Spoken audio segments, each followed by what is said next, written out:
Today, I would like to dwell on a bit of history and also give you a glimpse of the book which was released and published, and also we've added more information into the new section. But most importantly, I would like to dwell in a bit of history as to how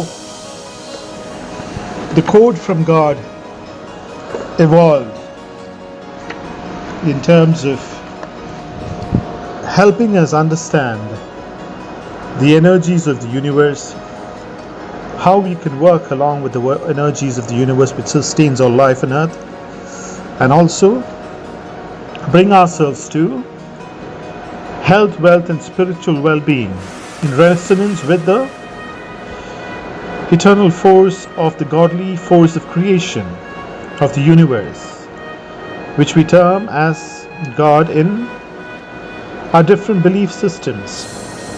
But essentially, as humans, we worship the divine force of creation which gives all life to every being on earth. Which now, with regards to the book, it's revealed for the first time in history, in modern human history, the essence of what spirituality means, regardless of which faith you follow. Essentially, your quest is to find the essence of God, which is praised through different languages across the world.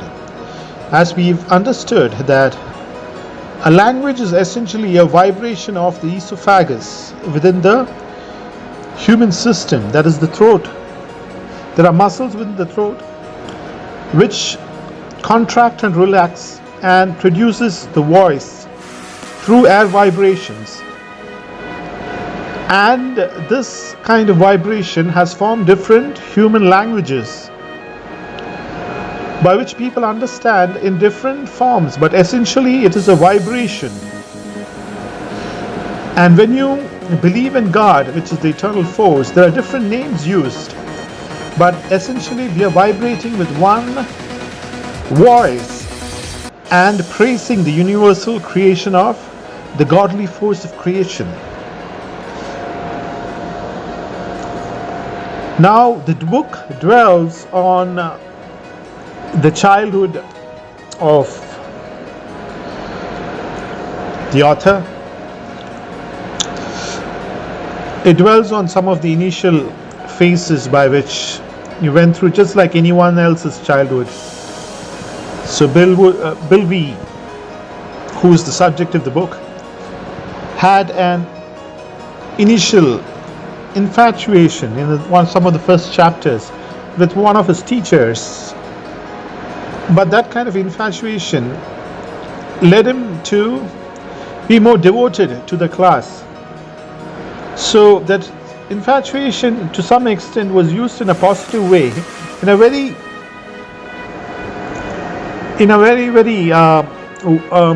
way by which it is not any kind of extreme kind of infatuation, but it's an infatuation which is completely does not have any kind of ill intention, a very innocent kind of infatuation. So the first chapter deals with that and how that infatuation was turned into a sensual energy which helped Bill V concentrate more.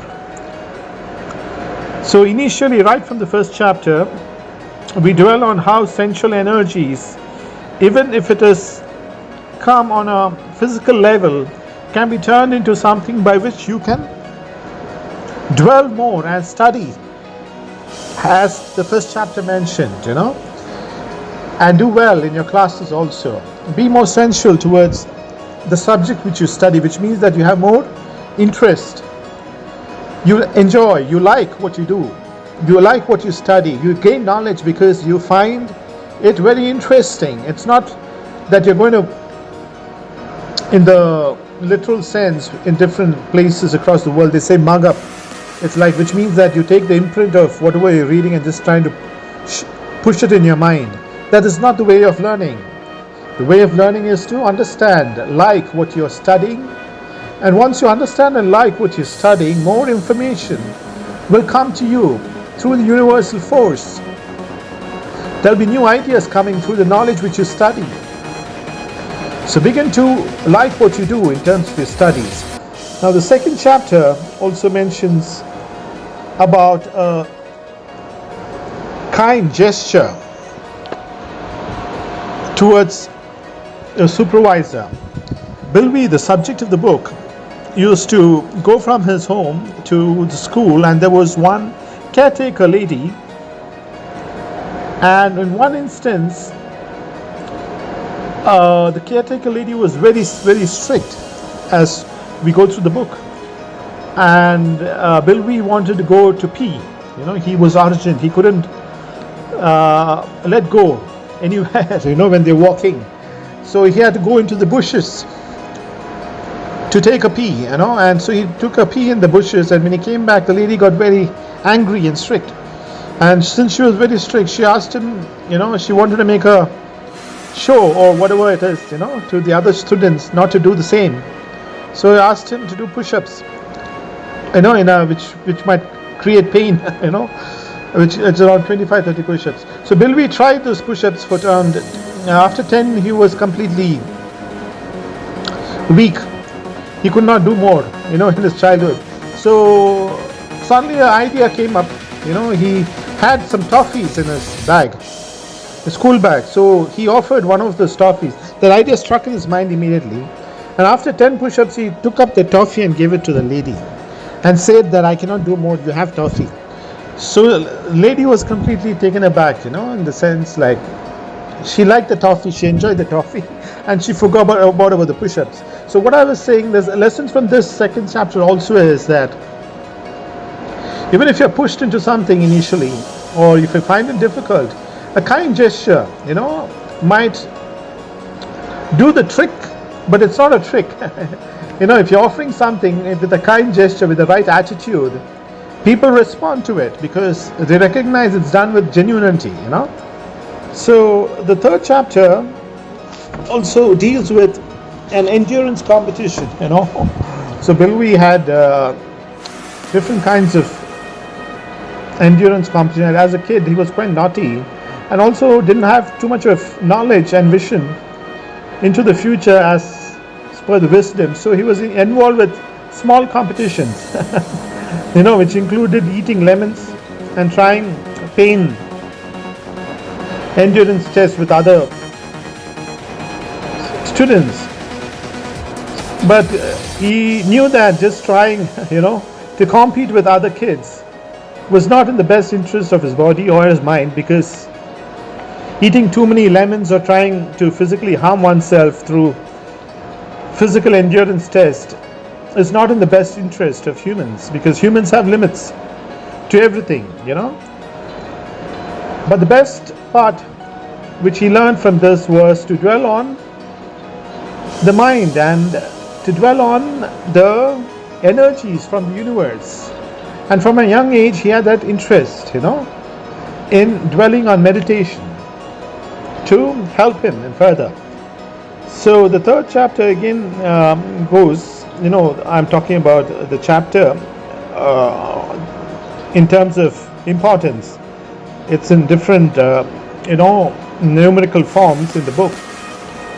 Then the book also deals with meditation. Now at a young age, we do not tell our children to engage in meditation. We tell our children to pray some basic prayers, But during those prayers, we do not understand what we are saying.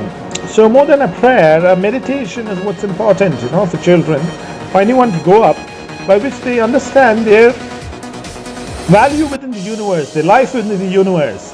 And in meditation with the universal force at a young age, it's just getting a white light into their minds and seeing that the whole body is relaxed and seeing that the divine energy moves into them, And once they are able to do it on a constant basis, maybe once or twice a day, just for 5 to 10 minutes, they get in sync with the mind of the universe, and they'll find a purpose in life. So the fourth chapter, according to the value of what I want to say, is about how Bilby had an eggshell car and a weird white telephone in his house. Today we have all kinds of instruments within our premises. But during those times when Bilby was growing up, there was a kind of car which was resembled an eggshell. It was a very small car, but it had a very big sound, and it would make a lot of noise when it's going on the road. In today's day and age, if you have that car, you will find all kinds of people, shouting at you. But during that time, it was a kind of prestige to go in a car like that. And also, there was a phone which was very wired. It had all kinds of wiring within it to get the connection right. So you could see the wires from even a kilometer, the wires connecting to the telephone. And Bilby used to take prestige in calling people, and bringing his friends there and calling and making a show, because he liked to show people that he had a telephone at that time, in a childly way. So the moral of this is, during every point of time in history or anything, there'll be small things which suddenly change. The eggshell car and the wired telephone is no longer relevant today. Today it's much more advanced systems, But everything changes over time, and everything loses its value and prestige value according to time, So these are the important aspects of the first 4 to 5 chapters of the book. I will go into more chapters in our next talk.